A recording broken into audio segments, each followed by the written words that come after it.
오늘은 본문이 좀 긴 관계로 제가 대표로 읽고요. 마음으로 눈으로 잘 따라 읽어주시면 감사하겠습니다.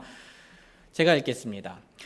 주께서 이집트 땅에서 모세와 아론에게 말씀하여 이르시되 이 달이 너희에게 달들의 시작이 될지니 곧 그것이 너희에게 한 해의 첫 달이 될지니라.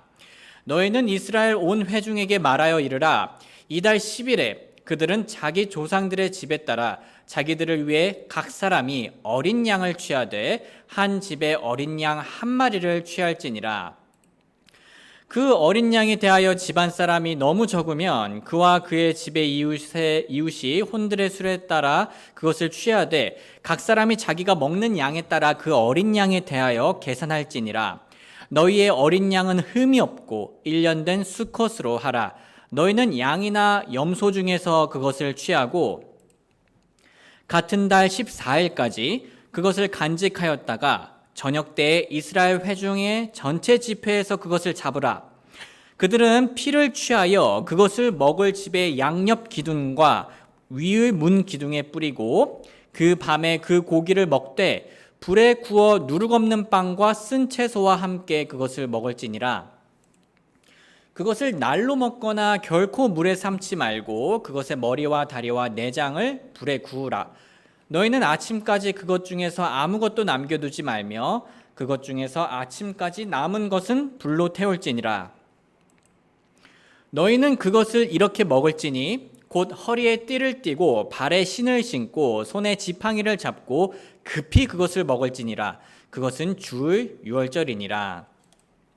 내가 이 밤에 이집트 땅을 두루 지나가며 사람이나 짐승을 막론하고 이집트 땅에 처음 난 모든 것을 치고 또 이집트의 모든 신에게 심판을 집행하리라. 나는 주니라. 이건 같이 읽어보겠습니다. 시작.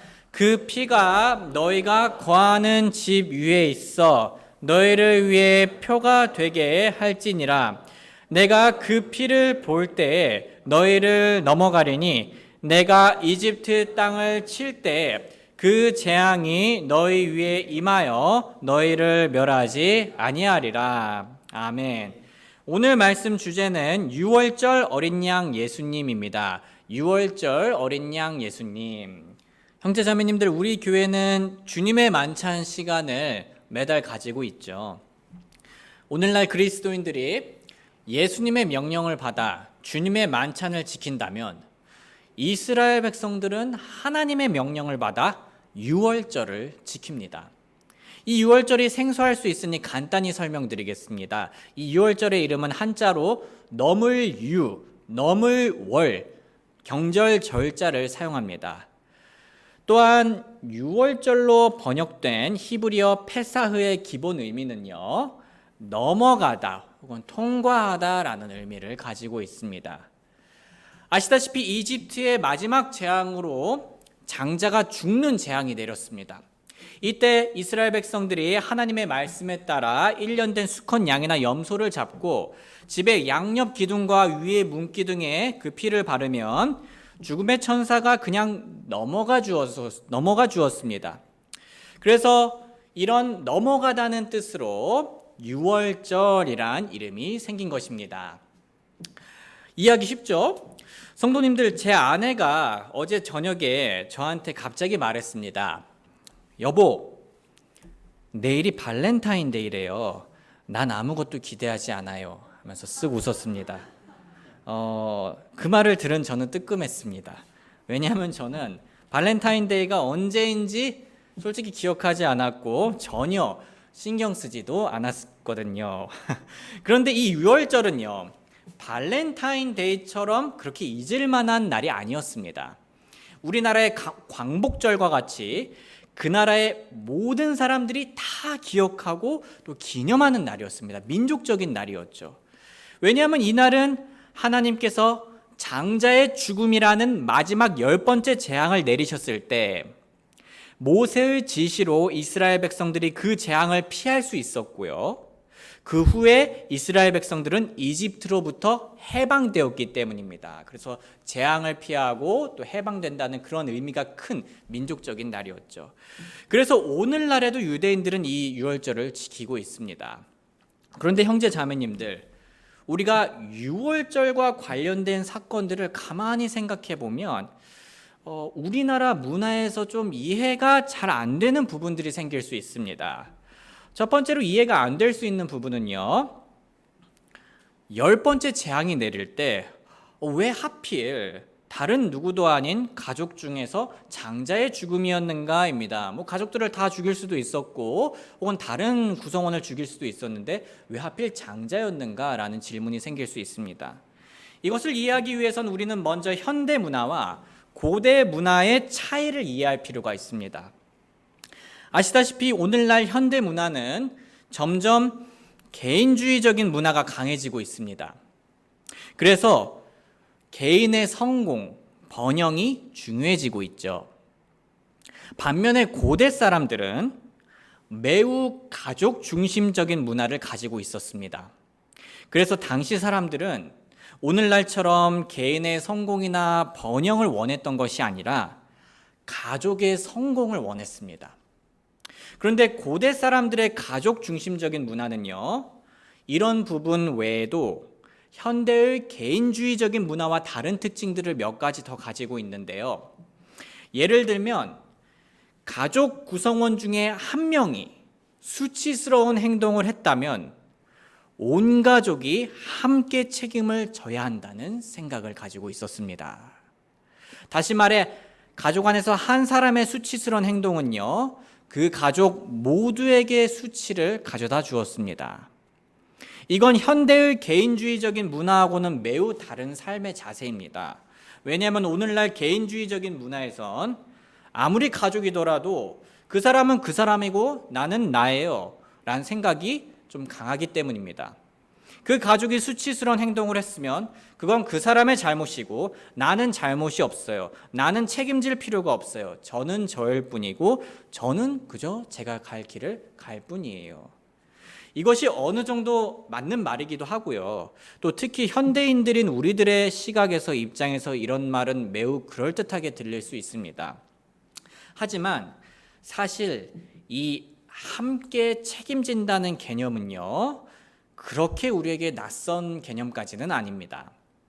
함께 책임지는 예를 들면 우리가 군대에서 무슨 문제가 일어나면요, 문제를 일으킨 당사자만 혼나지 않습니다. 잘 아시다시피 당사자뿐만 아니라 주위 사람들도 영향을 받아 함께 책임을 지게 됩니다. 또는 회사에서 문제가 생기면 당사자가 문제를 일으켰을 때 그 당사자뿐만 아니라 그 사람과 관련된 해당 부서의 팀원들까지 함께 어느 정도 책임을 지게 되어 있습니다. 정도의 차이지만 그렇다는 겁니다.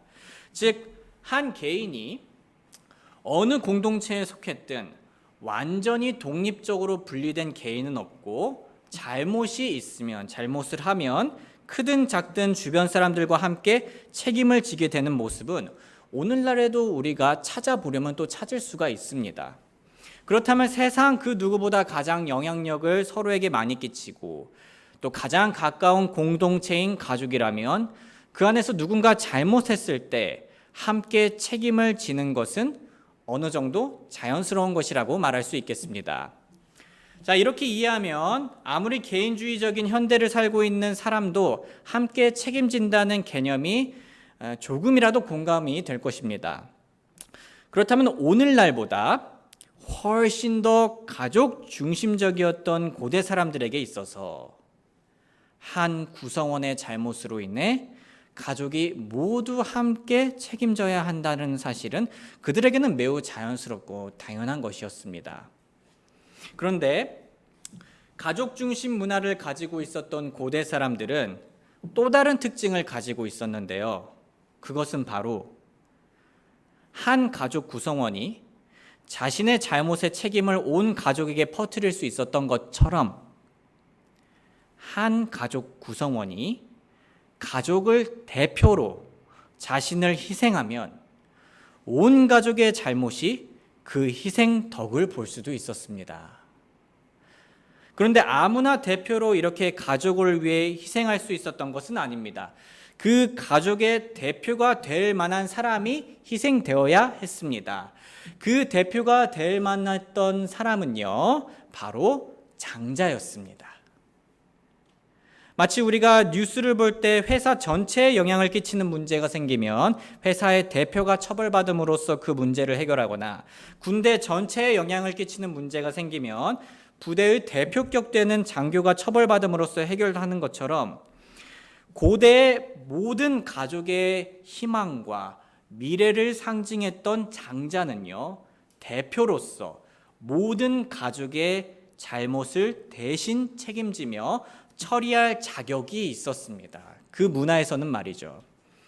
이런 고대의 문화적 배경을 통해 우리는 하나님께서 당시에 왜 하필 장자를 죽이는 재앙을 내리셨는지 이해할 수 있습니다.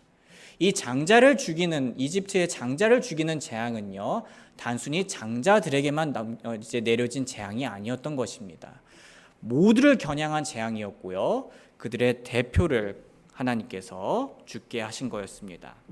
정리하자면 10번째 재앙은 이집트 모든 사람들에게 내려진 것이었고, 이집트 집안들의 대표가 되었던 장자들은 각 가정의 모든 죄를 대신 담당하며 형벌을 받은 것이었습니다. 그런데 우리는 오늘 본문을 보면요, 또 다른 질문이 생길 수도 있습니다. 왜 이스라엘도 10번째 재앙의 대상이 되었는가입니다. 왜 이스라엘도 10번째 재앙의 대상이 되었는가? 아시다시피 이집트에 내렸던 지금까지의 재앙들은 이집트를 겨냥한 것이었습니다. 그렇죠? 그리고 우리가 지금까지 읽었던 그 재앙들을 되돌아보면 이스라엘 백성들이 특별한 행위를 하지 않아도 하나님께서 미리 따로 그들을 구별해서 보호해 준 적들이 있었습니다. 예를 들면 이스라엘 땅에서는 재앙이 안 내린다거나 그렇게 하시면서 말이죠. 그런데 특이하게도 이번 10번째 재앙은 하나님께서 그런 식으로 따로 이스라엘 백성들을 미리 보호해 주지 않으셨습니다. 이번만큼은, 이 10번째 재앙만큼은 이스라엘 백성도 똑같은 10번째 재앙의 대상자가 되게 하셨습니다. 단 그들에게는 재앙을 피할 방법을 알려주셨죠. 그래서 만약 이스라엘 백성들이 하나님을 믿고 그분께서 지시하신 대로 하지 않았다면 그들도 똑같이 장자가 죽을 위기에 처해져 있었던 겁니다. 이상한 일입니다. 하나님께서는 충분히 이전처럼 이스라엘이 이런 위기 자체를 경험하지 않게 예방하실 수 있으셨으면서 왜 장자의 죽음이란 위기를 내리신 걸까요? 이집트와 함께 이스라엘을 멸망시키려 하셨던 걸까요? 그건 아닐 겁니다. 그럼 왜 그러신 걸까요? 10번째 재앙은요, 이집트를 처벌하려는 목적이 있었습니다. 하지만 이스라엘에게 그들의 구원의 필요성을 가르치려는 목적도 하나님께서는 가지고 있으셨던 겁니다. 이스라엘에겐 정치적이고 지형적인 구원도 필요했지만 영적인 구원 또한 필요했습니다.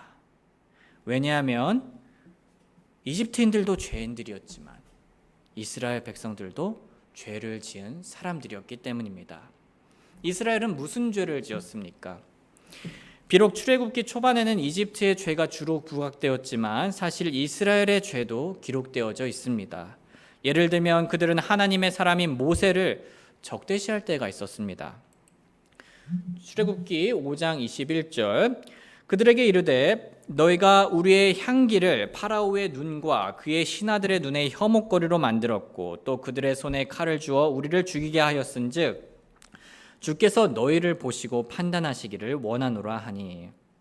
그리고 이스라엘도 이집트인들처럼 사실 우상숭배라는 심각한 죄를 지었었습니다.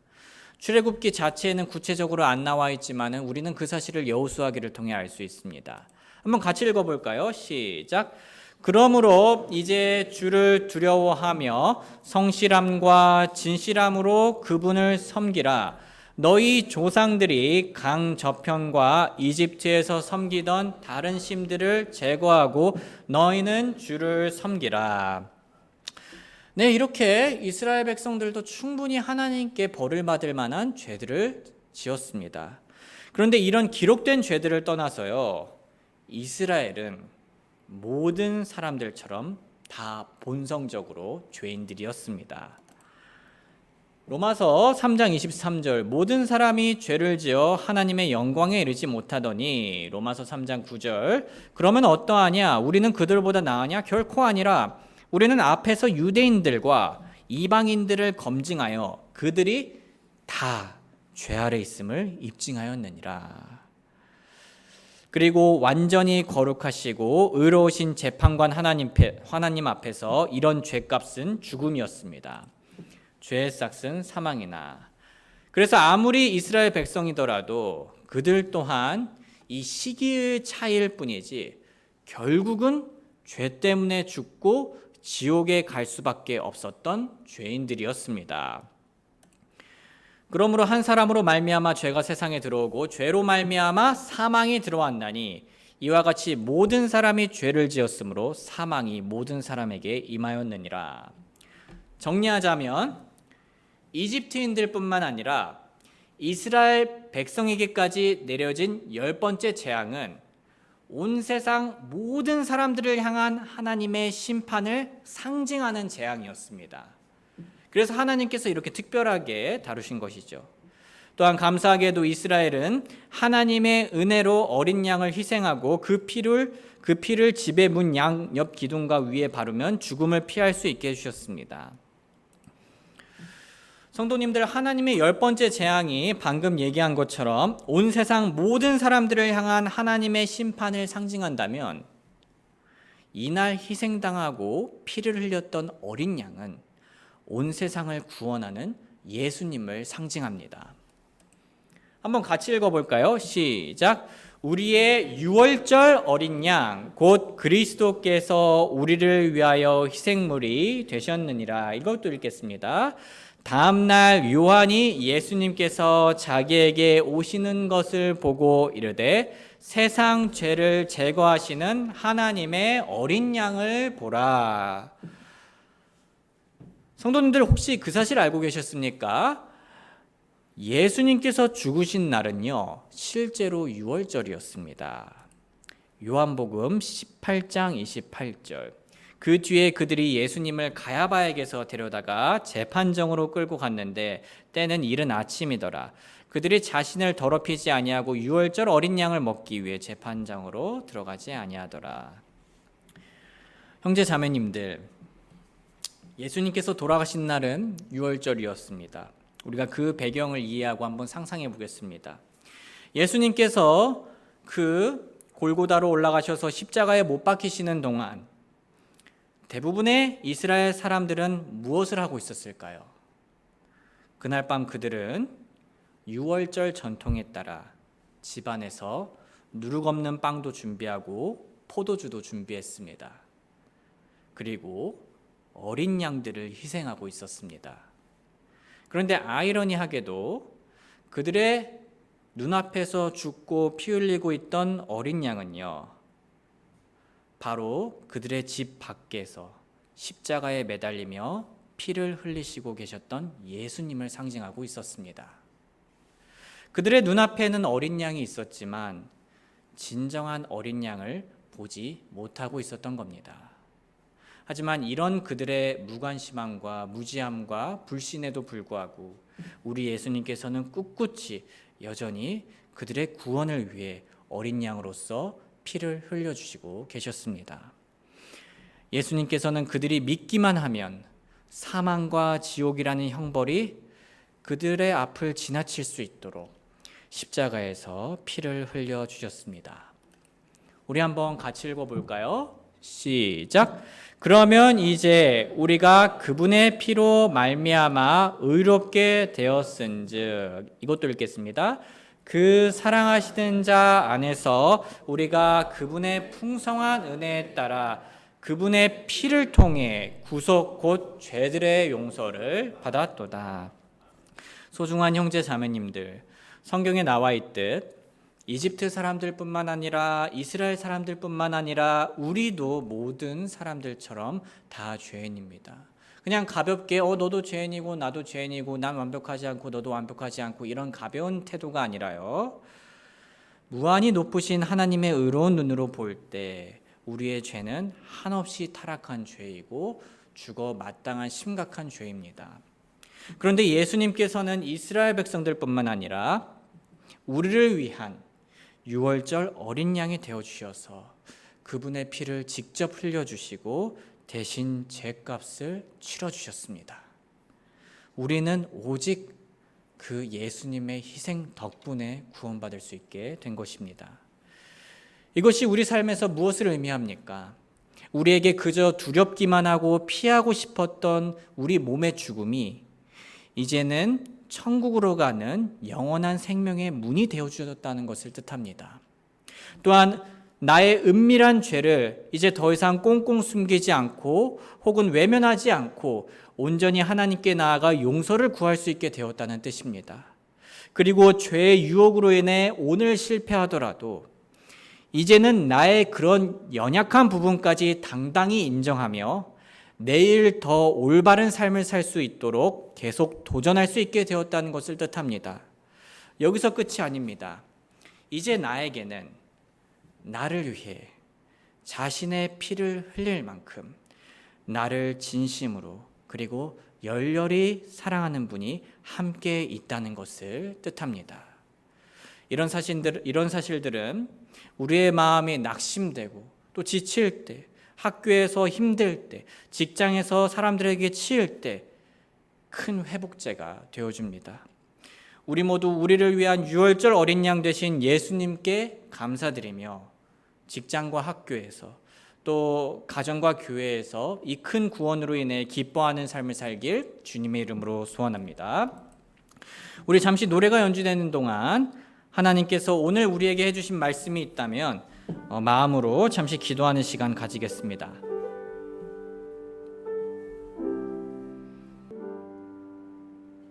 기도하겠습니다.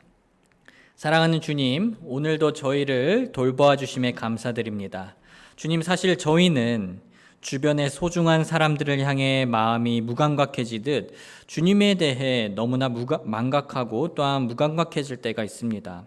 그럴 때마다 저희들의 마음에 어린 양의 피를 떨어뜨려 주시옵소서. 그렇게 뜨겁고 감사한 피로 저희 마음을 감싸 주시옵소서. 그렇게 구원받은 자들로서 세상은 줄 수 없는 새로운 힘과 소망과 미소로 저희가 내일을 살아가게 도와주시옵소서. 죽어가는 저희에게 가장 필요한 생명을 허락해 주시고 직접 저희를 위해 어린 양이 되어주신 예수님을 찬양합니다. 감사드리며 예수님의 이름 받들어 기도하옵나이다. 아멘.